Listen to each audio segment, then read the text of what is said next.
Wuhan merah, Cina merah, Italia merah, Amerika merah, Indonesia merah, dan banyak negara statusnya menjadi merah. Kenapa mas? Padahal di luar Cina diketahui bahwa virus ini secara alami dibawa manusia menyebar atau apakah secara sengaja disebar ke beberapa negara. Kita tidak tahu orang itu membawa virus atau tidak, orang itu positif atau tidak sebelum dilakukan tes atau pengecekan. Karena munculnya gejala butuh beberapa hari. Anda sehat, tapi Anda habis bepergian ke daerah merah, kerja misalnya. Anda tidak sadar kalau virus sudah masuk ke tubuh Anda. Anda pulang ke daerah negatif, di daerah negatif tersebut sebelum Anda menampakkan gejala, ternyata Anda menularkan ke orang lain. Daerah yang awalnya negatif tidak lama kemudian menjadi positif. Itulah kenapa virus ini mungkin akan menyebar ke seluruh penjuru wilayah jika tidak ada usaha dari individu yang berada di wilayah. Baik di wilayah merah atau hijau, semua harus berusaha. Semua usaha, hasil akhir apapun hasil akhirnya, usaha itulah yang utama. Jika suatu wilayah terkena wabah, jangan keluar dari wilayah tersebut. Jika berada di wilayah tidak terkena wabah, jangan menuju ke wilayah yang terkena wabah. Tapi katanya cari makan, pekerjaan, hal penting lainnya yang mengakibatkan mereka keluar wilayah, hijau ke merah, merah ke hijau. Oke lah mas, terus bagaimana? Ya tentu saja ikuti aturan agama, ikuti aturan pemimpin. Akan banyak bantahan, akan banyak pendapat yang diutarakan karena aturan pimpinan atas itu sulit akan bisa 100% jalan. Terus gimana mas? Kita tekankan aturan kita masing-masing, aturan individu, aturan keluarga atau rumah, aturan RT atau dusun, aturan desa. Aturan individu, pemahaman masing-masing individu yang dijawab sendiri dengan pengetahuan yang sudah diterima. Virus COVID-19, apa itu virus COVID-19? Apa gejala dan akibatnya? Bagaimana cara virus tersebut menular kepada kita? Setelah memahami itu, Anda harus memahami cuci tangan, mengapa cuci tangan?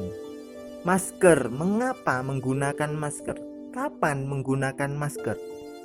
Jaga jarak dengan orang lain, mengapa jaga jarak dengan orang lain? Apa itu jaga jarak? Siapa itu orang lain? Pahami, dan selanjutnya buat aturan pada keluarga. Contoh aturan untuk keluarga dalam wilayah yang belum merah.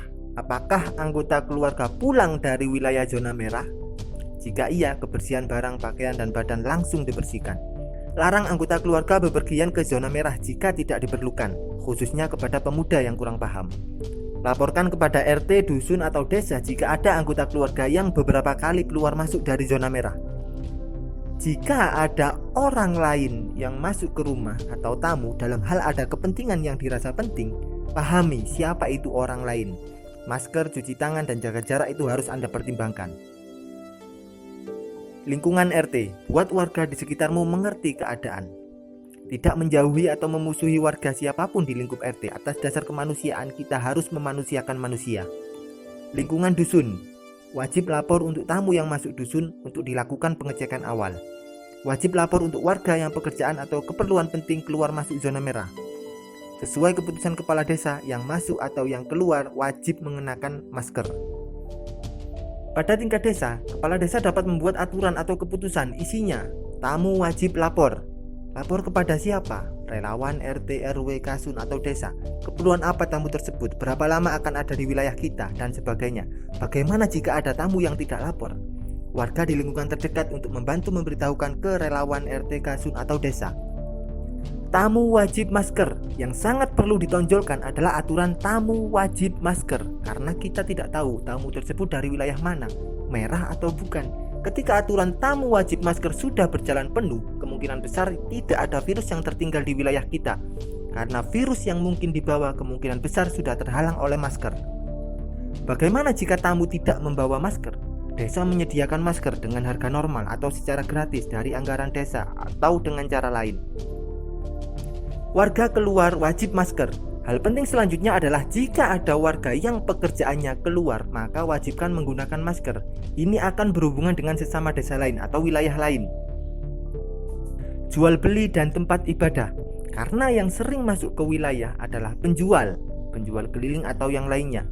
Pembeli yang melakukan pembelian di wilayah kita. Ibadah, bersinggah untuk beribadah. Aturan tambahan yang perlu dimatangkan.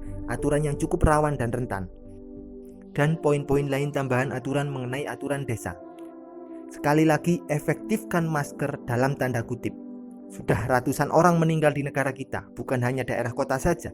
Sebagian juga dari pedesaan dan sebagian besar adalah usia dewasa, orang tua. Untuk Anda yang masih muda, jangan meteges, karena jika orang tuamu yang jadi korban, apalagi ibumu, getun buri. Mari saling melindungi atas dasar kemanusiaan.